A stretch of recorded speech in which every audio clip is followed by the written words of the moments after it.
Hello नमस्कार फुलान जय श्री राम। कैसे आप सभी दोस्त? उम्मीद करता हूँ बिल्कुल स्वस्थ व्यस्त मस्त और जबरदस्त होंगे। अपना और तुमका ध्यान रखते हुए तैयारी कर रहे होंगे दोस्त।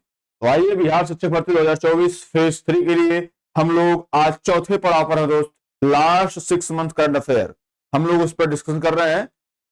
आप सभी का प्यार स्नेह सम्मान मिल रहा है, इसके लिए आपका हृदय से आभार। तो आइए दोस्त बिना देरी के विश्लेषण को शुरू करते हैं और लेते हैं अपना पहला प्रश्न। क्या दोस्त पहला प्रश्न है 49वें भारत रत्न पुरस्कार 2024 में 24 के लिए बिहार के पूर्व मुख्यमंत्री श्री कर्पूरी ठाकुर का चयन किया गया है। वे कितनी बार बिहार के मुख्यमंत्री रहे हैं? प्रश्न आ चुका है, आएगा दोस्त, क्योंकि कर्पूरी ठाकुर क्या है? बिहार के सबसे तेजस्वी और ओजस्वी युवा नेतृत्व वाले थे।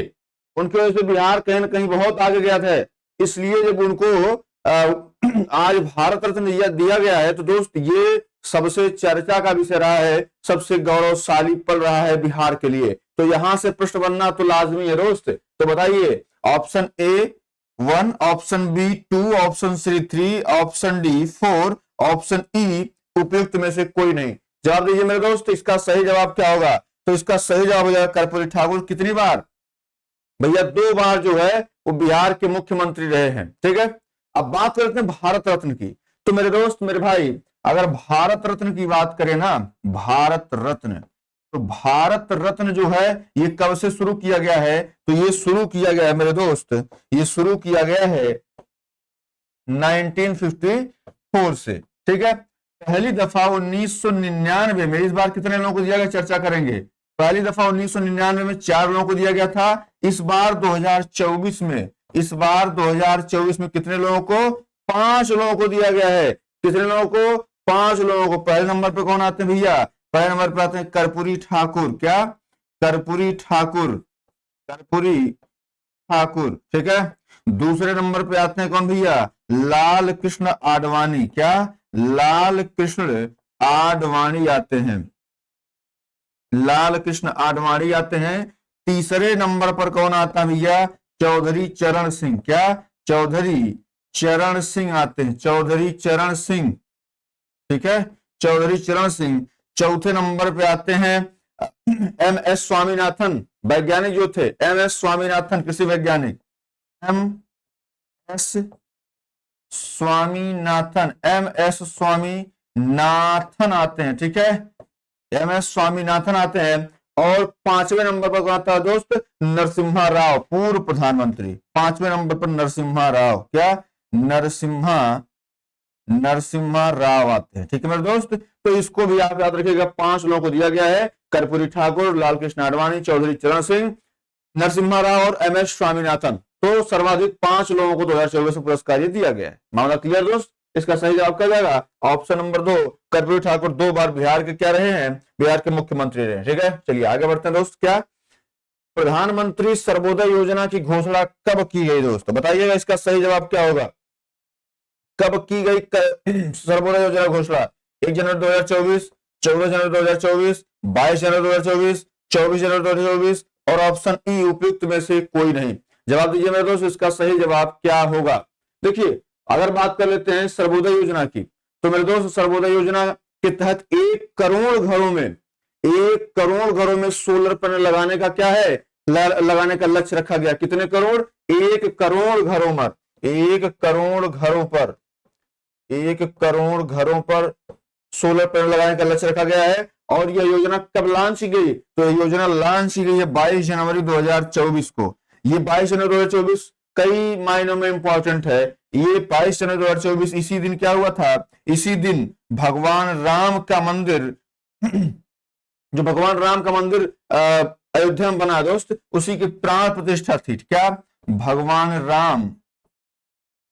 राम के मंदिर की प्राण प्रतिष्ठा, मंदिर की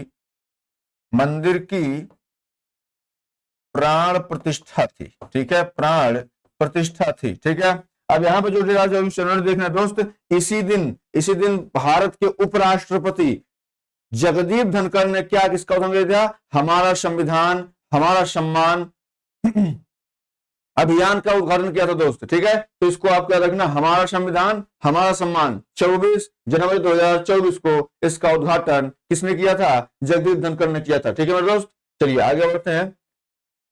भारत का पहला high speed fast railway trial track कहां बनाया जा रहा है? Option A Kolkata Paschim Bengal, option D B Didwana Rajasthan, option D Wardha Nagpur, option D Thoubal Manipur, option E उपयुक्त में से कोई नहीं। बताइए इसका एक एक करके जवाब दीजिए मेरे दोस्त, इसका सही जवाब क्या होगा?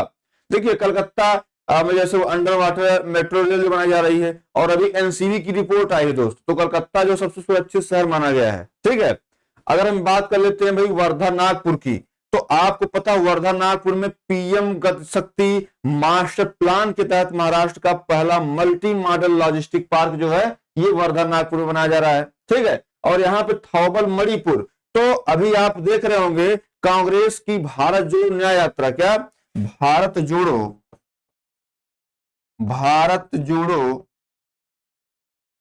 भारत जोड़ो न्याय यात्रा की यही शुरुआत हुई है। कहां से? मणिपुर से, ठीक है।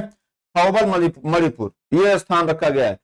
हो सकता है आपसे पूछ ले, क्योंकि अभी ये यात्रा आपके बिहार में है, बिहार में आई थी अभी जो है, अब उत्तर प्रदेश में बहुत चर्चा का विषय रही है, तो हो सकता है आपसे पूछ ले भाई इस यात्रा की शुरुआत, जो भारत जोड़ो न्याय यात्रा की शुरुआत कहां से हुई है? तो थौबल मणिपुर से हुई है। तो भैया ये दोनों तो गलत हो गए, और ये हमने आपको पहले बता दिया। इसमें सही जवाब क्या होगा? डीडवाना राजस्थान बिल्कुल सही जवाब है दोस्त। चलिए आगे बढ़ते हैं दोस्त। हाल ही में फास्टर 2.0 पोर्टल लॉन्च किया गया है, यह है किसकी पहल है? सर्वोच्च न्यायालय की, कृषि मंत्रालय की, आरबीआई की, शिक्षा मंत्रालय की, उपयुक्त में से कोई नहीं। बताइए इसका सही जवाब क्या होगा मेरे दोस्त, मेरे भाई? यह किसकी पहल है? फास्टर। आपको पता है कि सर्वोच्च न्यायालय स्वागतम पहल लेकर के आया था, और यही पहल फास्टर पहल भी क्यों लेकर के आया है? आपका सर्वोच्च न्यायालय फास्टर 2.0 चर्चा का विषय जनवरी में बनी रही है, ठीक है। तो आपसे पूछा जा सकता है कृषि मंत्रालय का पोर्टल कौन सा है जो लॉन्च हुआ है? साथी पोर्टल। कौन सा? आप याद कर लीजिए, कौन सा? साथी पोर्टल। मेरे दोस्त मेरे भाई, साथी पोर्टल का यूज क्या है? ये गुणवत्तापूर्ण बीज के ऑनलाइन जानकारी से संबंधित चीजें यहाँ पर साझा की जाती हैं। और आरबीआई क्या है? आरबीआई का कौन सा पोर्टल अभी लॉन्च किया गया है? प्रवाह पोर्टल। कौन सा? प्रवाह पोर्टल लॉन्च किया गया है मेरे दोस्त। और शिक्षा मंत्रालय ने कौन सा पोर्टल लॉन्च किया है? युवा संगम पोर्टल। क्या दोस्त? युवा संगम पोर्टल लॉन्च किया है मेरे दोस्त, ठीक है। तो बताइए इसका सही जवाब क्या होगा? ऑप्शन ए, सर्वोच्च न्यायालय ने फास्टर 2.0 पोर्टल लॉन्च किया है। अगला प्रश्न लेते हैं। भारत के पहले डार्क स्काई पार्क के रूप में पेंच टाइगर रिजर्व को मान्यता दी गई है, यह किस राज्य में स्थित है? बताइए, महाराष्ट्र में, उत्तराखंड में, गुजरात में, या तमिलनाडु में, या उपयुक्त में से कोई नहीं। इसका जवाब दीजिए मेरे दोस्त कि भाई जो आपका पेंच टाइगर रिजर्व है ये कहां पे है? तो हम सभी जानते हैं भाई पेंच टाइगर रिजर्व महाराष्ट्र और मध्य प्रदेश के बॉर्डर में बनता है, मतलब महाराष्ट्र में भी आता है और आपके मध्य प्रदेश में भी आता है। तो यहाँ पे मध्य प्रदेश तो कहीं ऑप्शन दिया नहीं है।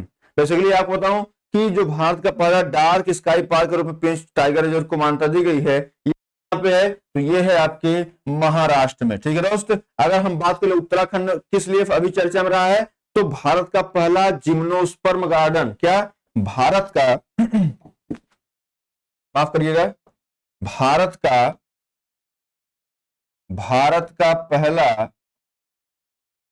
का पहला जिम्नोस्पर्म गार्डन,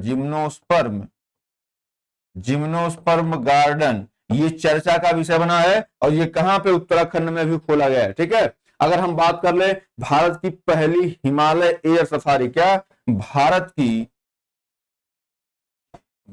की पहली हिमालय एयर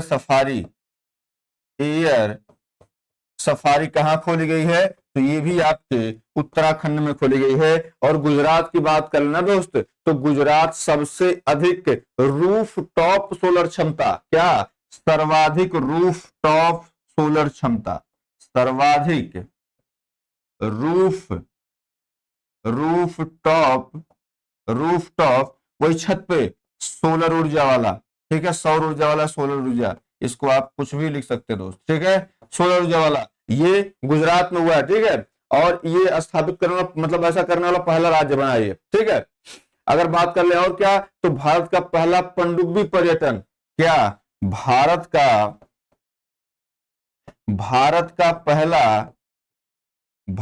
पहला पनडुब्बी पर्यटन भैया ये कहां शुरू किया गया, तो ये भी आपके गुजरात में ही शुरू किया गया है। तो अगर आपसे कोई पूछे भारत का पहला पनडुब्बी पर्यटन, क्या बताएंगे, गुजरात। भारत का सर्वाधिक रूफ टॉप सोलर ऊर्जा स्थापित करने वाला राज्य, गुजरात। भारत की पहली हिमालयन एयर सफारी, ठीक है, ये कहा कि है उत्तराखंड। भारत का पहला जिम्नोस्पर्म गार्डन, उत्तराखंड। तो आपको याद रहेगा ना मेरे दोस्त। तो चलिए इसका सही जवाब तो आपका ऑप्शन नंबर ए हो जाएगा, महाराष्ट्र। तो इसमें पेंच टाइगर रिजर्व महाराष्ट्र, और इसी को पहला डार्क स्काई सफारी यहीं पर बन रहा है, ठीक है। चलिए आगे बढ़ते हैं।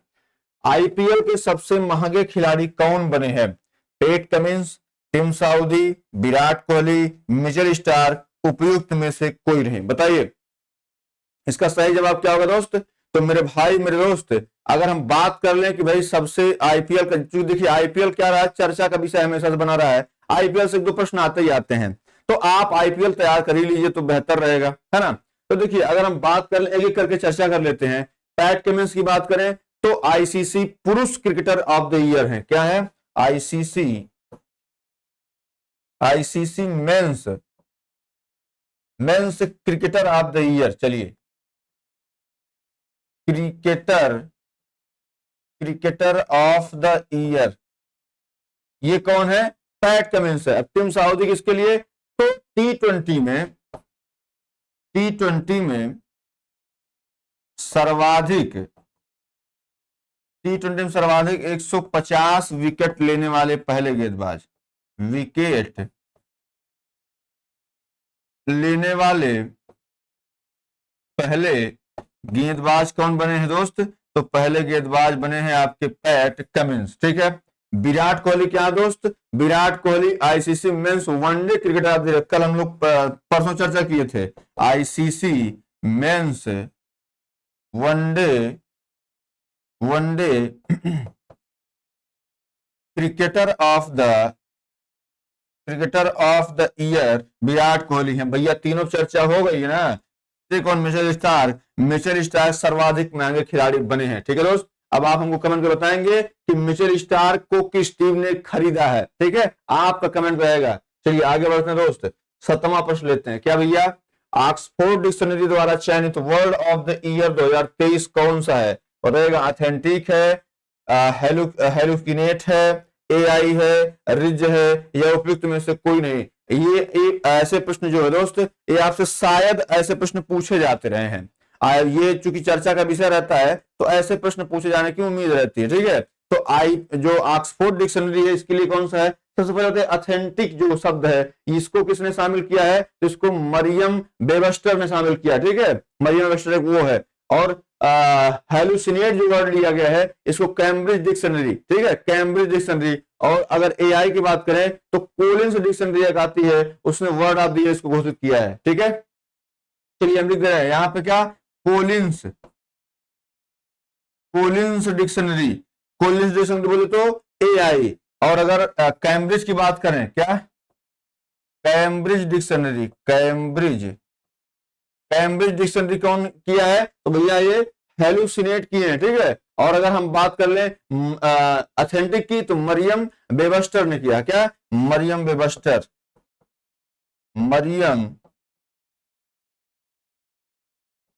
वेबस्टर ने किया, ठीक है मेरे दोस्त। तो इसको आपको याद रखना है। और बस्ता आपका रिज, तो Oxford word of the year कौन बना है, रिज बना। चलिए आगे बढ़ते हैं दोस्त, 8वां नंबर। जनवरी 2024 में काला घोड़ा कला महोत्सव का आयोजन कहां किया गया, option A Bombay, option B Haryana, option C New Delhi, option D Bihar, option E उपयुक्त में से कोई नहीं। देखिए दोस्त एक एक करके चर्चा करेंगे, लेकिन उससे पहले आपसे वही एकमात्र निवेदन, अगर वीडियो आपको अच्छी लग रही हो तो आप सब्सक्राइब कर लीजिए, लाइक कर लीजिए और अपने दोस्तों तक शेयर भी कर दीजिए, ठीक है। तो देखिए इसमें काला घोड़ा, आपको पता है काला घोड़ा कला महोत्सव कहां मनाया जाता है, भैया ये मनाया जाता है बंबई में। लेकिन ये हरियाणा में क्या है, तो एक एक करके चर्चा करते हैं दोस्त। क्या, सबसे पहले क्या, अंतरराष्ट्रीय विज्ञान महोत्सव, क्या अंतरराष्ट्रीय अंतरराष्ट्रीय विज्ञान महोत्सव, बार बार पूछे जाने वाला प्रश्न, अंतरराष्ट्रीय विज्ञान महोत्सव। और एक जानकारी आपको मैं और दो दूं, जितने भी एग्जाम इधर 2-3 महीने में हुए, 4 महीने में, 6 महीने में हुए हैं, उन सारे प्रश्नों का कलेक्शन आपको मिल जाएगा, उसके लिए बेफिक्र रहिएगा, चाहे वो यूपी में हुआ हो और चाहे बिहार में हुआ हो। ठीक है मेरे दोस्त, चलिए, अंतरराष्ट्रीय विज्ञान महोत्सव कहाँ हुआ है? फरीदाबाद में हुआ है, हरियाणा में हुआ है। ठीक है, उसके बाद क्या? सूरजकुंड शिल्प मेला, क्या? सूरजकुंड शिल्प मेला, सूरजकुंड शिल्प मेला, सूरजकुंड शिल्प मेला जो है, ये भी कहाँ? ये दोनों क्या? फरीदाबाद में, फरीदाबाद कहाँ भैया? फरीदाबाद, हरियाणा। और उसके बाद एक महत्वपूर्ण, कौन सा भाई? आपसे अगर पूछा जाए अंतरराष्ट्रीय गीता महोत्सव कहाँ हुआ? क्या? अंतरराष्ट्रीय गीता महोत्सव, अंतरराष्ट्रीय गीता महोत्सव कहाँ संपन्न हुआ है? तो आपसे देखिए, ऐसे प्रश्न पूछा जाता है कि भाई ये कहाँ हुआ है, तो सीधे आपसे पूछ सकता है कि भैया ये कहाँ हुआ है, तो आप कहेंगे भाई ये तो हुआ है कुरुक्षेत्र में। कहाँ पे? कुरुक्षेत्र में हुआ है, कुरुक्षेत्र हरियाणा में। और आपसे कुरुक्षेत्र ना पूछ के सीधे हरियाणा पूछ सकता है, तो हरियाणा में ये हुए हैं। ठीक है, अगर आपसे पूछ ले भाई दिल्ली में क्या हुआ है, तो दिल्ली का भी चर्चा कर लेते हैं। कौन कौन सा? पुस्तकालय महोत्सव, पहला कौन सा? पुस्तकालय महोत्सव, पुस्तकालय महोत्सव। ठीक है, कहाँ हुआ भैया? ये दिल्ली में हुआ है। और कौन सा महोत्सव दिल्ली में हुआ है? और हुआ है गंगा महोत्सव, ये गंगा उत्सव बोला जाता है इसको, गंगा उत्सव, गंगा को स्वच्छ बनाने के उद्देश्य से। ठीक है, गंगा उत्सव, माफ करिएगा, गंगा उत्सव। ठीक है, और कौन सा हुआ है? अंतरराष्ट्रीय व्यापार मेला भी तो ही लगा दोस्त, अंतरराष्ट्रीय व्यापार मेला, अंतरराष्ट्रीय व्यापार मेला कहाँ लगा है मेरे भाई? ये भी तो यही लगा है नई दिल्ली में। और क्या हुआ है? और यहीं पर हिम महोत्सव भी मनाया गया। क्या? हिम महोत्सव। हिम महोत्सव अगर आपसे कोई पूछे कि कहाँ मनाया गया दोस्त, तो हिम महोत्सव भी कहाँ? दिल्ली में। बिहार में 2 जगह पे 2 चीजें मनाई गई है। एक तो आपके गया में, क्या? एक तो आपके गया में मनाया गया क्या? पितृपक्ष मेला। क्या भाई? पितृपक्ष मेला मनाया गया आपके कहां पे? गया में। और क्या? भागलपुर, आप नाम सुने ना, भागलपुर। तो भागलपुर में क्या मनाया गया? कौन सा उत्सव? तो पता, भागलपुर में क्या मनाया गया है? थावे महोत्सव। क्या? थावे महोत्सव मनाया गया है। अब इससे बाहर तो हमको नहीं लगता है कि अगर 4 ऑप्शन आएंगे तो इससे बाहर पूछा जाएगा। बताइए, आप जवाब दीजिए, सूरजकुंड महोत्सव कहाँ मनाया गया? तो भैया आप जवाब देंगे सूरजकुंड शिल्प मेला जो है ये फरीदाबाद में। अगर हम आपसे पूछे अंतरराष्ट्रीय गीता महोत्सव कुरुक्षेत्र हरियाणा में, हम आपसे पूछे हिम महोत्सव तो आप कहेंगे दिल्ली में मनाया गया। हम आपसे पूछे अंतरराष्ट्रीय व्यापार मेला महोत्सव तो आप कहेंगे नई दिल्ली में मनाया गया। हम आपसे पूछेंगे थावे महोत्सव तो आप कहेंगे बिहार के भागलपुर में मनाया गया। मामला क्लियर है ना मेरे दोस्त? ठीक है, चलिए, ऐसे ही आपको पढ़ना है, रट डालना है, ताकि आपको कहीं करंट अफेयर जब आप क्लास खत्म हो तो उसके बाद करंट अफेयर और देखने की आवश्यकता न पड़े। एक चैनल पर पढ़िएगा, मैंने कहा तो मुझसे आप पढ़िए, किसी से भी पढ़िएगा, एक चैनल से पढ़िएगा, आपको सफलता सुनिश्चित। मेरा क्या है कि मैं सारे प्रीवियस क्वेश्चंस को डिस्कस करता हूं और उसके साथ साथ जो मुझे जब होता है कि हाँ ये, क्योंकि मैं आपको ऐसा नहीं कि उसमें अलग से कुछ मतलब बहुत सारा पढ़ा दूं, वो पढ़ाऊंगा जो आपके एग्जाम के पॉइंट ऑफ व्यू से इंपॉर्टेंट होगा, एग्जाम ओरिएंटेड होगा। ये नहीं कि मुझे बस क्लास लेनी, तो मैं चाहे जो क्लास, एक क्लास तैयार करने में मेरे दोस्त मेरे भाई 4 घंटा लगता है, 4.5 घंटा लगता है कंटेंट आपको बेहतर देने के लिए, है ना। तो चलिए दोस्त, आप सभी का प्यार भी उसी हिसाब से मिल रहा है, तो मेहनत और ज्यादा करने का जी करता है। ठीक है, चलिए बताइए, हाल ही में मैत्री दिवस मनाने घोषणा कब की गई?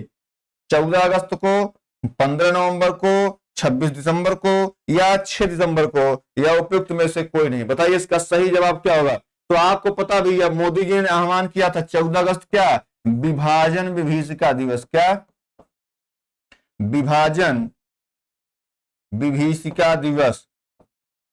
विभाजन विभीषिका दिवस कब मनाया गया भैया? ये मनाया गया 14 अगस्त को। ठीक है, अब बताइए, अगर आपसे पूछे भाई 15 नवंबर को क्या, तो जनजातीय गौरव दिवस। क्या दोस्त, बिरसा मुंडा वाला जनजातीय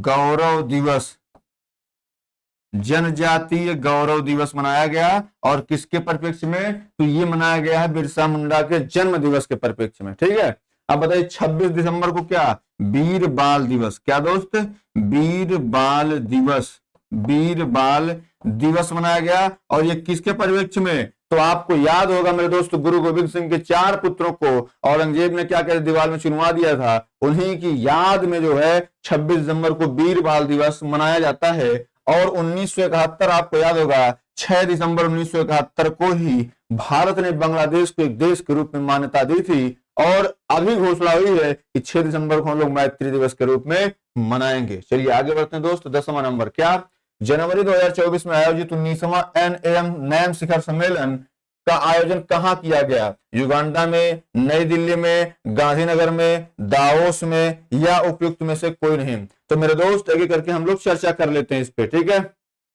ये आप सोच सकता पूछ ले, तो वैसे तो इसका सही जवाब हो जाएगा युगांडा। ठीक है, लेकिन हम नई दिल्ली ऑप्शन है, तो नई दिल्ली में भी तो कुछ ना कुछ हुआ ही होगा। 2024 की बात कर रहे हैं, तो भैया 2024 में भी एशियाई बौद्ध सम्मेलन हुआ। क्या, एशियाई बौद्ध सम्मेलन, एशियाई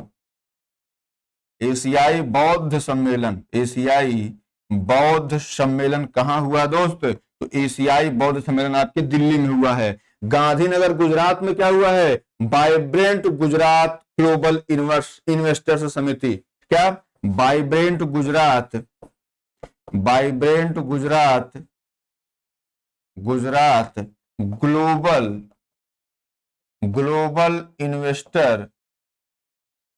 इन्वेस्टर समिति। ठीक है, ये कहा, ये आपके गुजरात में। दाओस, दाओस है कहां पे, ये बेसिकली ये स्विट्जरलैंड में। कहां पे है, स्विट्जरलैंड में है मेरे दोस्त, स्विट्जरलैंड में। और यहाँ पे क्या हुआ दोस्त, तो यहीं पे विश्व आर्थिक मंच की 54वीं बैठक हुई है। क्या, विश्व आर्थिक मंच, विश्व आर्थिक मंच की 54वीं बैठक। अब आप जवाब दीजिए, विश्व आर्थिक मंच कौन कौन सी रिपोर्ट जारी करता है। ठीक है, अगर आप सीरियस हैं तो चलिए इसमें ऑप्शन ए तो सही हो जाएगा। आगे बढ़ते हैं दोस्तों, 11 नंबर, क्या है, थल सेना द्वारा आयोजित प्रमुख सैन्य अभ्यास मित्र शक्ति 2023 किन 2 देशों के बीच संपन्न हुआ, भारत और बांग्लादेश, भारत और श्रीलंका, भारत और नेपाल, भारत और मालदीव, उपयुक्त में से कोई नहीं। देखिए दोस्त, हम एक करके चर्चा करते हैं। एक करके जैसे आपसे पूछा जाए कि भारत मालदीव के बीच में कौन सा अभ्यास हुआ है, तो 2 ही हुए हैं, एक एकोविरिन, क्या, एक एकोविरिन, और दूसरा है एक था। क्या, एक था जो है, ये भी आपसे कहां से होता है, इंपॉर्टेंट है, मालदीव से होता है। नेपाल से आपको तो याद ही होगा, नेपाल से क्या आती है, हमारे यहाँ सूर्य की किरण आती है। क्या आती है, सूर्य किरण युद्धाभ्यास भी कहां से हुआ है, नेपाल से हुआ है। ठीक है, अगर हम आपसे ये कहें कि बांग्लादेश से, तो बांग्लादेश से मेरे दोस्त संप्रति आपको मूलतः याद रखना है, बाकी जो है बोंगा भास्कर जो भी हुआ है, लेकिन संप्रति आपको याद रखना। क्या, संप्रति, संप्रीति, ये आपको याद रखना दोस्त, ये आपसे पूछा जाता है। और भारत और श्रीलंका, तो पहली बात तो मित्र शक्ति भारत श्रीलंका के बीच, और इतने नहीं, सिलीनेक्स भी हुआ है। क्या, सिलीनेक्स भी तो यहीं से हुआ, श्रीलंका से हुआ है, श्रीलंका और भारत, सिलीनेक्स 2023। ठीक है, तो चलिए आगे बढ़ते हैं दोस्त। हाल ही में सीबीआई द्वारा साइबर अपराध माफिया को खत्म करने के लिए किस ऑपरेशन के तहत विभिन्न स्थानों पर छापेमारी की गई, ऑपरेशन चक्र 2, ऑपरेशन सरस्वती, ऑपरेशन मेघ चक्र, ऑपरेशन गरुड़। तो मेरे दोस्त, मेरे भाई, ऑप्शन डी क्या है, उपयुक्त में से कोई नहीं। देखिए, जब ऐसे प्रश्न आते हैं आपसे, आप देखे होंगे पिछला वाला जो था, ऐसे प्रश्न आपको दिख रहे थे। तो जैसे आपको पता है कि भाई ऑपरेशन सरस्वती क्या है, तो ऑपरेशन सरस्वती कल ही डिस्कस किए हैं। भारतीय सेना द्वारा जम्मू कश्मीर में जो सक्रिय रूप से आतंकवादी गतिविधियों को नाकाम करने के लिए जो ऑपरेशन चलाया जा रहा है, वही सरस्वती है। ऑपरेशन मेघ चक्र क्या है दोस्त, तो ऑपरेशन मेघ चक्र जो है ये सीबीआई द्वारा बाल यौन शोषण से जुड़ी सामग्री को ऑनलाइन प्रसारित करने वाली मतलब जो भी संस्था उनके खिलाफ क्या करना है, कार्यवाही करना है। ठीक है, और ऑपरेशन गरुड़ क्या दोस्त, तो ऑपरेशन गरुड़ जो है ये सीबीआई और एनसीबी की संयुक्त पहल है, और इसका क्या काम है, तो मादक पदार्थों की तस्करी रोकने के लिए जो है ऑपरेशन गरुड़ चलाया जा रहा है। तो इसमें फिर 3 तो ऐसे गलत हो गए। ऑप्शन ए क्या है, ऑपरेशन चक्र 2 जो है यही सही है। चलिए आगे बढ़ते हैं दोस्त। 14 नंबर, जनवरी 2024 में मेडागास्कर तट पर आए तूफान अलवारो का नामकरण किस देश के द्वारा किया गया? मोजाम्बिक के द्वारा, म्यांमार के द्वारा, ईरान के द्वारा या बांग्लादेश के द्वारा? देखिए दोस्त, ईरान, बांग्लादेश, ये सारे चीजों यहां से प्रश्न आपको देखने को मिल रहे होंगे। देखिए जैसे अभी आपका हाल ही में RO को संपन्न हुआ है ना, तो ऐसे प्रश्न वहां भी आए थे। तो मेरे दोस्त एक बांग्लादेश ने किसका नामकरण किया है? पिछला पेपर उठा के देखिएगा। बांग्लादेश बोले तो बिपरजॉय, क्या बांग्लादेश बोले तो बिपरजॉय, ठीक है। प्रभावित कौन कौन रहा है? तो भैया इससे प्रभावित रहा है आपका गुजरात, महाराष्ट्र और राजस्थान। प्रभावित क्षेत्र गुजरात, महाराष्ट्र और राजस्थान, ठीक है। गुजरात, महाराष्ट्र और राजस्थान। ईरान ने किसका नामकरण किया था दोस्त? तो ईरान ने हामून का नामकरण किया था। क्या? ईरान ने हामून का नामकरण किया था। और ये हामून से प्रभावित क्षेत्र कौन सा रहा है? एक तो आपका बांग्लादेश रहा है, क्या मेरे दोस्त? एक तो आपका बांग्लादेश रहा और दूसरा कौन सा रहा है? आपके भारत का पश्चिम बंगाल रहा है मेरे दोस्त, ठीक है, पश्चिम बंगाल रहा है। अगर आपसे कोई पूछे कि भाई म्यांमार, तो म्यांमार से क्या होता है? मां से म्यांमार, मां से मिचोंग होता है। क्या? मां से म्यांमार और मां से मिचोंग होता है। और ये कहाँ आया था मेरे भाई? ये आया था आपके आंध्र प्रदेश, मतलब प्रभावित क्षेत्र आपका यही था। और बचता आपका ये ऐसे गलत हो गए, बचता आपका मोजाम्बिक। ऑप्शन ए बिल्कुल सही जवाब है। मेडागास्कर तट पर आया तूफान अलवारो का नामकरण किसने किया था? मोजाम्बिक ने किया था। चलिए आगे बढ़ते हैं दोस्त। 14 नंबर, मैन बुकर अंतरराष्ट्रीय पुरस्कार 2023 से किसको सम्मानित किया गया? Option A Georgi Gospodinova, option B Geetanjali Shree, option C Paul Lynch, option D Perumal Murugan, option E उपयुक्त में से कोई नहीं। बताइए इसका सही जवाब क्या होगा? आपको पता है ऐसे कि करके जब इसमें चर्चा करते हैं तो भाई जाहिर सी बात है गीतांजलि श्री, ये जो है क्या है, ये इनको 2022 में ये पुरस्कार मिला था, 2022 के लिए, ठीक है। वही टैब ऑफ साउंड के लिए, टैब ऑफ सैंड के लिए, ठीक है।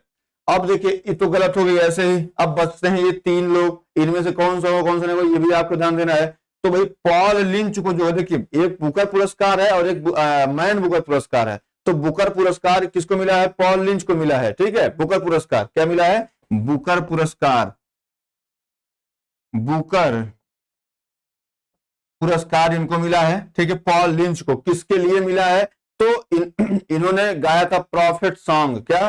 प्रॉफिट सॉन्ग, प्रॉफिट सॉन्ग के लिए जो है इनको ये मिला है। और ये है कहां के? तो ये बेसिकली आयरिश लेखक हैं। पेरुमल मुरुगन, भैया इनको क्या मिला है? तो इनको मिला है जेसीबी साहित्य पुरस्कार। क्या? जेसीबी साहित्य पुरस्कार, जेसीबी साहित्य पुरस्कार जो है ये इनको मिला है, ठीक है मेरे दोस्त। जेसीबी साहित्य पुरस्कार पेरुमल मुरुगन को मिला है, पॉल लिंच को बुकर पुरस्कार मिला है, और मैन बुकर जो मिला है वो जॉर्जी गोस्पोंदिनोवा को मिला है। और जॉर्जी जो है गोस्पोंदिनोवा, इनकी रचना कौन सी है? तो टाइम शेल्टर। क्या? टाइम शेल्टर, टाई शेल्टर है, ठीक है। टाइम शेल्टर जो है इनकी रचना है, ठीक है। टाइम शेल्टर की रचना है। और यह जो है बुल्गारिया के प्रथम व्यक्ति हैं जिनको यह पुरस्कार मिला है, ठीक है। कहां के हैं? बुल्गारिया के प्रथम व्यक्ति, बुल्गारिया के प्रथम व्यक्ति, बुल्गारिया के प्रथम व्यक्ति कौन है? जॉर्जी गोस्पोंदिनोवा है, जिनको मैन बुकर अंतरराष्ट्रीय पुरस्कार दिया गया है। किसके लिए? टाइम शेल्टर के लिए, ठीक है। पॉल लिंच को बुकर पुरस्कार किसके लिए? प्रॉफिट सॉन्ग के लिए। पेरुमल मुरुगन को जेसीबी साहित्य पुरस्कार दिया गया है। और गीतांजलि श्री 2022 में पाई थी भारत की है, ठीक है। चलिए आगे बढ़ते हैं दोस्त। 15, निम्न में से किसे पद्म विभूषण पुरस्कार 2024 से सम्मानित नहीं किया गया? Option A Shri M Venkaiah Naidu, option B Shri Vindeshwari Pathak, option C Shri Konidela Chiranjeevi, option D Shri Vijayakanth, option E उपयुक्त में से कोई नहीं। बताइए इसमें किसको सम्मानित नहीं किया गया? यहां पे आपको ये ध्यान देना है। अब ये नहीं है कि पद्म विभूषण पुरस्कार 2024 पढ़े आप और आगे बढ़ गए ना, ऐसा नहीं करना है। आपको पद्म विभूषण 2024 पढ़ना है और इसमें ये जानना किसको नहीं दिया गया है। तो आपको पता है भाई, जैसे आप अभी चर्चा करते थे भारत रत्न की, तो भारत रत्न का पहली बार दिया गया था, तो भारत रत्न पहली बार जो है 1954 में दिया गया था। उसी प्रकार से पद्म पुरस्कार भी पहली बार जो है 1954 में दिया गया। आपसे पूछा जाए कि भाई पहली बार कब दिया गया, क्या पहली बार कब दिया गया, तो ये दिया गया था 1954 में। ठीक है, 1954 में दिया गया। इस बार क्या है, इस बार 2024 में कुल 132 लोगों को दिया गया है। कुल कितने, कुल 132 लोगों को पद्म पुरस्कार दिया गया है, पद्म पुरस्कार। ठीक है, पद्म पुरस्कार दिया गया है। मामला क्लियर दोस्त, 132 लोगों को, जिनमें से 5 को क्या, 5 को पद्म विभूषण, 5 को, ये आपको मेन है भाई, ये आपका मेन हो गया, 5 को पद्म विभूषण दिया गया, और जो 17 हैं उनको पद्म भूषण दिया गया है ना, और 110 लोगों को पद्मश्री पुरस्कार दिया गया। अब भाई 5 कौन है ये भी तो आपको जानना पड़ेगा। तो एक तो आपको वेंकैया नायडू को दिया गया, दूसरा बिंदुश्री पाठक बिहार वाले जो है उनको दिया गया टॉयलेट मैन ऑफ इंडिया, और उसके बाद कंडिला चिरंजीवी को दिया गया, और 2 व्यक्ति बच रहे, कौन कौन सा, एक तो वैजंती माला, कौन, वैजंती माला बाली। ठीक है, वैजंती माला बाली, एक तो इनको दिया गया, और एक और बच रहा है, उनका क्या नाम है, उनका नाम है पद्मा सुब्रमण्यम। ठीक है, पद्मा सुब्रमण्यम। ठीक है, मणियम, इनको भी दिया गया। तो ये 5 लोगों को दिया गया। आपको याद रखना है, श्री विजयकांत को क्या मिला, इनको पद्म विभूषण नहीं मिला है, इनको पद्म भूषण मिला। क्या, पद्म भूषण मिला है, पद्म भूषण मिला है। ठीक है मेरे दोस्त, तो ये भी आपको याद रखना है। पूरी किताब बड़ा अच्छे से पढ़िएगा, इससे बाहर कुछ नहीं पूछेगा। ठीक है, चलिए 16 नंबर, निम्न में से किस देश के अल्बाम में पहली बार नाइट्रोजन गैस के जरिए एक शख्स को सजाए मौत दी गई है, डेनमार्क, नीदरलैंड, अमेरिका या भारत। इसका जवाब दीजिए दोस्त, पहली बार नाइट्रोजन गैस से कहां मारा गया है, तो ये पहली दफा ऐसा हुआ है जब नाइट्रोजन गैस के जरिए अमेरिका में जो है सजाए मौत दी गई है। ऑप्शन सी बिल्कुल सही है। 17 नंबर, शिक्षा में बहुभाषावाद को प्रोत्साहित करने के लिए भारत सरकार ने आर्टिफिशियल इंटेलिजेंस पर आधारित किस ऐप को लॉन्च किया है, भाषिनी को, अनुवादिनी को, ज्ञानवाणी को, भाष को, या उपयुक्त में से कोई नहीं। जवाब दीजिए दोस्त, इसका सही जवाब क्या होगा, तो मेरे दोस्त मेरे भाई इसका सही जवाब हो जाएगा अनुवादिनी। क्या हो जाएगा, अनुवादिनी। कहीं कहीं आपको भाषण दे देंगे, भाषण नहीं है, अनुवादिनी है। ठीक है, चलिए आगे बढ़ते हैं। भारत सरकार ने नई शिक्षा नीति के तहत किस भाषा को भारत की 9 शास्त्रीय भाषा में शामिल एक के रूप में शामिल करने का निर्णय किया है। Option A Maithili, option B Farsi, option C Arabi, option D Punjabi, option उपयुक्त में से कोई नहीं। देखिए दोस्त, अभी तक हमारे यहाँ 8 शास्त्रीय भाषाएं थी, लेकिन अभी 9वीं शास्त्रीय भाषा सम्मिलित की गई है, और उसका क्या नाम है दोस्त, तो उसका नाम क्या है मेरे दोस्त, फारसी है। मोस्ट इंपॉर्टेंट क्वेश्चन है। चलिए आगे बढ़ते हैं। 19 नंबर, फीफा अवार्ड 2023 के संदर्भ में कौन सा कथन सत्य है, सर्वश्रेष्ठ फीफा पुरस्कार खिलाड़ी 2023 लियोनेल मेसी, सर्वश्रेष्ठ फीफा महिला खिलाड़ी 2023 Aitana Bonmati, option C Lionel Messi ने तीसरी बार यह पुरस्कार यह अवार्ड अपने नाम किया है, ऑप्शन डी उपयुक्त सभी, और ऑप्शन ई उपयुक्त में से कोई नहीं। जवाब दीजिए, इसका सही जवाब क्या होगा दोस्त, भाई इसका जाहिर जवाब सर्वश्रेष्ठ फीफा पुरुष खिलाड़ी 2023 जो है लियोनेल मेसी चुने गए, बात बिल्कुल सही है। सर्वश्रेष्ठ फीफा महिला खिलाड़ी इतना बहुमती है, बिल्कुल सही बात है। और लियोनेल मेसी ने तीसरी बार अवार्ड जीता, यह भी बात बिल्कुल सही है। मतलब उपयुक्त तो सभी, बिल्कुल ऑप्शन डी सही है। ठीक है, चलिए आगे बढ़ते हैं दोस्त अंतिम प्रश्न की तरफ। क्या भैया, ग्लोबल फायर पावर रैंकिंग 2024 में भारत को कौन सा स्थान प्राप्त हुआ है, ऑप्शन ए दूसरा, ऑप्शन बी तीसरा, ऑप्शन सी चौथा, ऑप्शन डी पांचवा, ऑप्शन ई उपयुक्त में से कोई नहीं। बताइए, ग्लोबल फायर पावर रैंकिंग ये किस लिए लॉन्च होती दोस्त, तो ग्लोबल फायर पावर रैंकिंग जो है ये बेसिकली जो सेना है उनका अध्ययन करती है कि सबसे मजबूत मिलिट्री किस देश की है। मतलब ये मिलिट्री स्टैफ रैंकिंग रिपोर्ट जो है ये ग्लोबल फायर पावर जारी करती है, और इसके अनुसार सबसे जो इसमें कितने देश सम्मिलित होते हैं, तो इसमें करीब 145 देश सम्मिलित होते हैं। ठीक है, अब इसमें आकलन किसका होता है? पहली बात तो सैनिकों की संख्या देखी जाती है, उसके बाद कहता है भाई इनके पास सैन्य उपकरण कैसे हैं, उसके बाद उस सेना की वित्तीय स्थिति क्या है और भौगोलिक स्थिति देखी जाती है। तो इसमें 145 देशों में इस सूची में एक नंबर पर जो रहा है, एक नंबर पे आपका रसिया रहा है, ठीक है।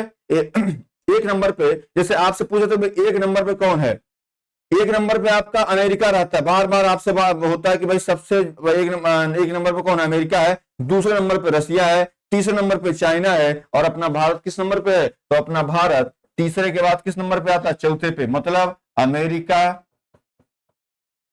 अमेरिका, रूस, चीन और भारत, यही आपको याद रखना है मेरे दोस्त। भारत क्या है? चौथा है, ऑप्शन सी बिल्कुल सही है, ठीक है।